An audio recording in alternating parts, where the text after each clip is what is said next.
नमस्कार, आप सभी लोगों का स्वागत है। मैं राजू मिश्रा सभी लोगों का वेलकम करता हूँ इस समरी सीरीज़ में।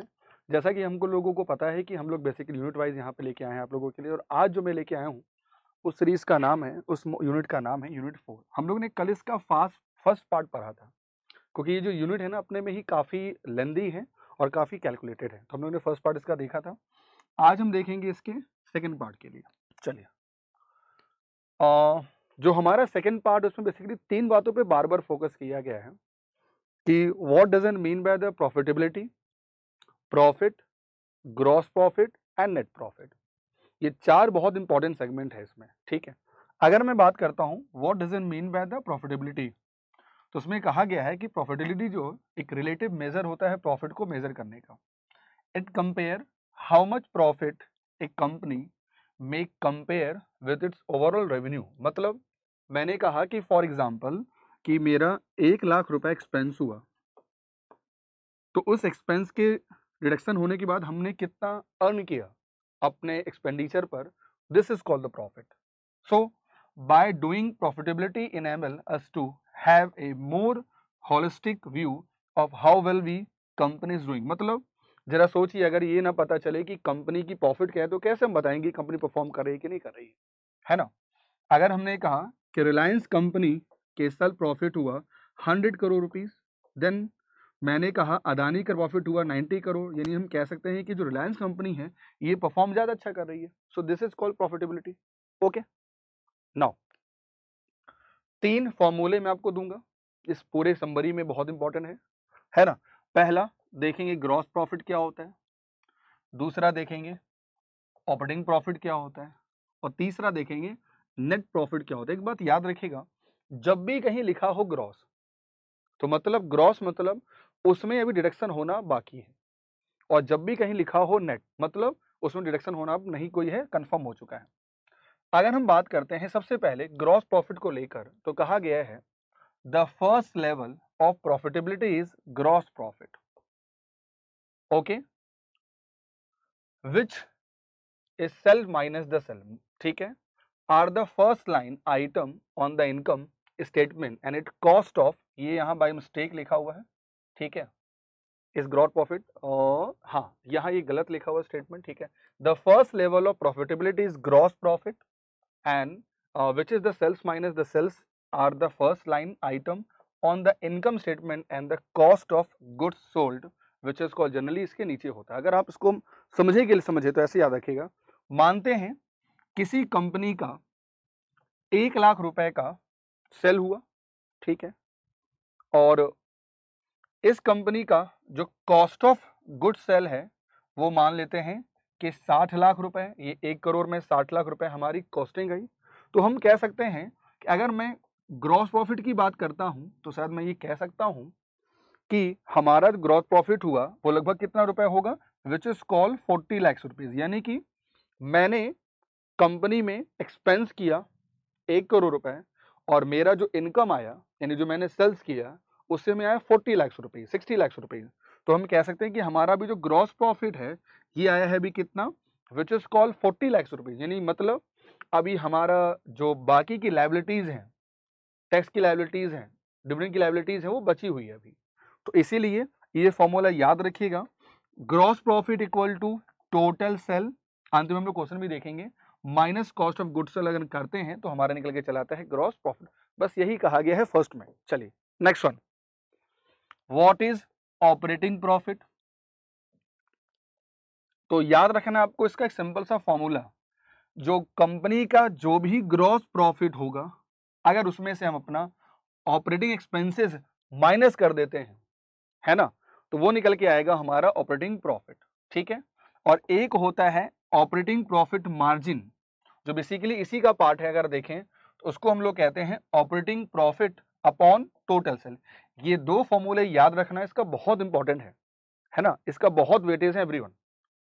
चलिए नेक्स्ट वन, एक टर्म आया इस समरी में, कहा गया है इस यूनिट में प्रॉफिट, और दूसरा क्या कहा गया है, दिस इज कॉल्ड प्रॉफिटेबिलिटी।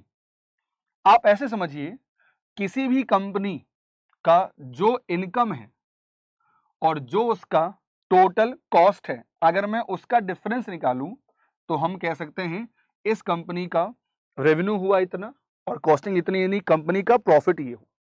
तो ये एक न्यूमेरिक वैल्यू हमें निकल के आती है।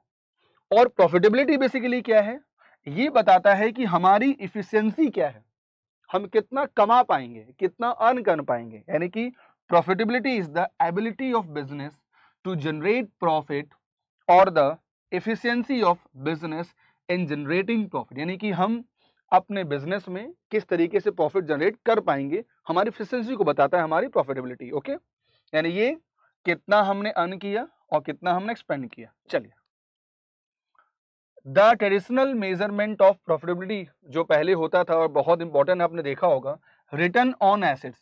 यानी हमने सपोज हमारी कंपनी, हमने कितना एसेट्स किया, हमें उस पर कितना रिटर्न मिल रहा है। यानी कि assets are used by business to generate income, this is called ROA.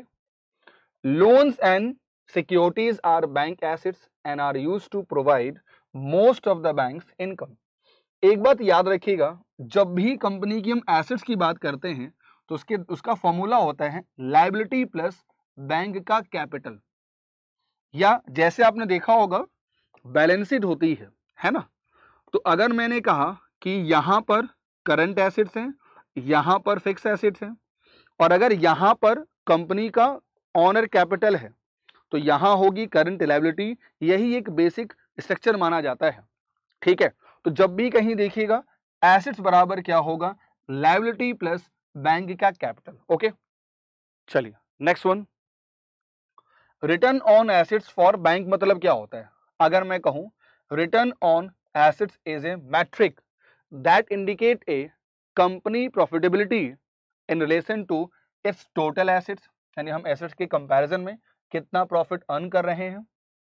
ROA can be used by management analysis investor to determine whether a company use its assets efficiently. यानी जरा सोचिए, मैं इतना बड़ा बोर्ड ला के लगा लिया और यहाँ कोई लेक्चर लेने वाला ही नहीं है, तो जरा सोचिए कि हमारा ROE क्या होगा। यानी हमने जो एक्सपेंडिचर किया हमें उसको कुछ रिटर्न ही नहीं मिल रहा है ना। You can calculate a company ROA by dividing its net income by its total assets. यानी हम हमारा जो भी टोटल नेट इनकम को अगर हम कंपनी के टोटल एसेट से डिवाइड करते हैं तो हमारा निकल के चला आएगा विच इज कॉल्ड आपका रिटर्न ऑन एसेट्स। चलिए, अगला आता है return on equity. What is return on equity? तो कहा जाता है कि return on equity is a measure of financial performance calculated by dividing net income by shareholder equity, because shareholder equity is equal to company assets minus its debt. ROE is considered the return on our assets. यानी समझिएगा, यानी एक होता है हमने मान लो किसी company में पैसा लगाया in the form of share, और उस हमें शेयर पर हमें कितना रिटर्न मिल रहा है, इसे हम लोग कहेंगे return on equity. Return on equity. चलिए, एक फॉर्मूला जरा समझिएगा, बहुत इंपॉर्टेंट है। What is leverage ratio? तो लेवरेज मतलब होता है कि हमारी पेइंग कैपेसिटी कितनी है ना। मैंने अगर आपसे ये बोला कि मेरे पास 1,00,000 रुपए है, for example I have 1,00,000 rupees, and मेरी जो ऑब्लिगेशन है रिपे करने की वो है only 20,000 rupees, means my leverage ratio is very quite better. यानी हमारी पेइंग कैपेसिटी जो है, हम अभी अपने लायबिलिटी का 5 टाइम्स पैसा हमारे पास है पेड करने के लिए। So this is called our leverage. याद रखना है, जो भी बैंक का एसेट्स होगा और जो भी बैंक का कैपिटल होगा, अगर हमने उसको डिवाइड किया तो हमारे क्या आता है लेवरेज रेशियो। जैसे example, bank assets 100 rupees, bank liability 95, तो बैंक का कैपिटल कितना होगा हमारा 5 रुपीज। बस आप डिवाइड करेंगे, आंसर निकल जाएगा।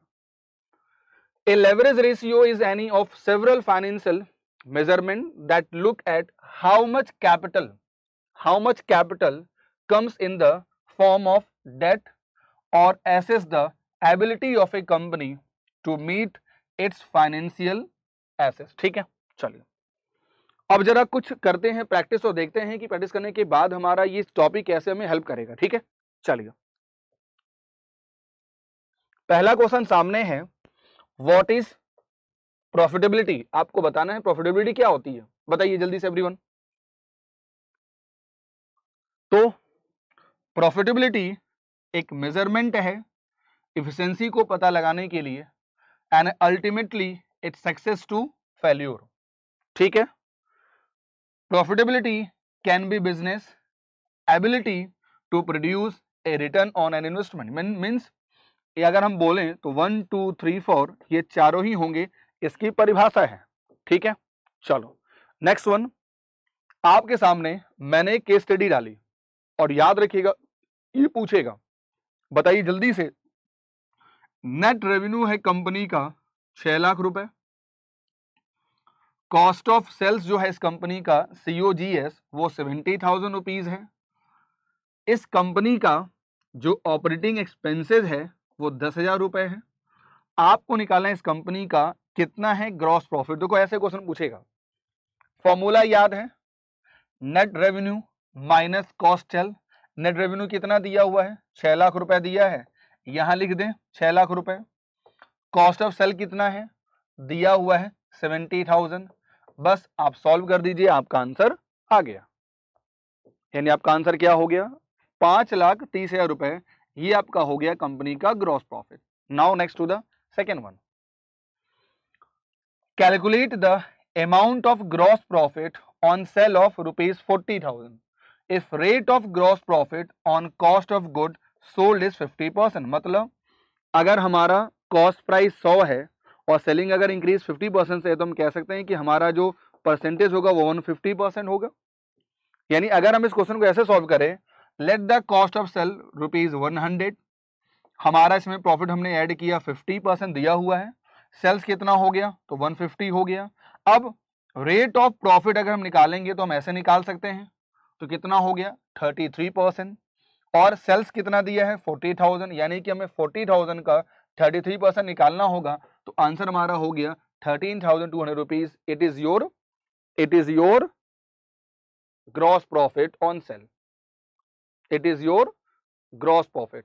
ठीक है, तो ये रहा आपके साथ, अगर मैं कहता हूं तो this is called last one, find out net interest margin with the help of given figure. आपके सामने कुछ फिगर दिए रहेंगे, जैसे देखिए जो नेट इंटरेस्ट इनकम है वो दिया हुआ है 10,000 रुपीज, जो करंट एसेट्स है वो 20,000, जो फिक्स एसेट्स है वो दिया है 20,000, और आपको निकालना है नेट इंटरेस्ट मार्जिन। अगर आपको फॉर्मूला याद है आप बहुत इजीली निकाल पाएंगे, है ना। चलिए तो देखिए कैसे निकालेंगे, सिंपल सा फॉर्मूला है, नेट इंटरेस्ट इनकम कितना दिया हुआ है, चुपचाप लिख लीजिए ऊपर 10,000 रुपीज। ठीक है, अपॉन अगर मैं बात करता हूं average of total assets, average मतलब दोनों का एवरेज, तो अगर मैं 40,000 रुपीज का एवरेज निकालूंगा तो शायद निकलेगा 20,000 रुपीज। एम आई राइट? यानी कि अगर हम 20,000 को इससे डिवाइड कर दें तो शायद हमारा आंसर आ जाएगा, और आंसर हमारा कितना आएगा 0.5% इज द राइट आंसर। और तो ये रहा हमारा यूनिट जो 4 है वो पूरी तरीके से खत्म हो गया, यानी कि मॉडल ए का जो 4 यूनिट थे हम लोग ने 4 यूनिट पूरे कर लिए हैं। मॉडल एक बार रिवाइज कर लीजिएगा, अगली क्लास होगी हमारी मॉडल बी की यूनिट नंबर 5। ठीक है, और कोई भी डाउट होगा आप यहाँ हमसे कोऑर्डिनेट कर सकते हैं, this is the Telegram group for the communication. और अगर कोई बैच लेना चाहते हैं तो यूज कर सकते हैं कोड आप राजीव का। और नेक्स्ट वन सेशन अगर पसंद आए, और अगर आपको लगता है कि जो हम लोग ने इनिशिएटिव लिया है आप लोगों के लिए यूनिट वाइज सेशन समरी के फॉर्म में, तो हमें जरूर बताइए वीडियो के नीचे कमेंट करके। और अगर अभी तक आपने ओलिव बोर्ड को सब्सक्राइब नहीं किया तो सब्सक्राइब करिए जल्दी से। And thank you very much, मिलते हैं शाम को 7 o'clock पे। Good bye and thank you.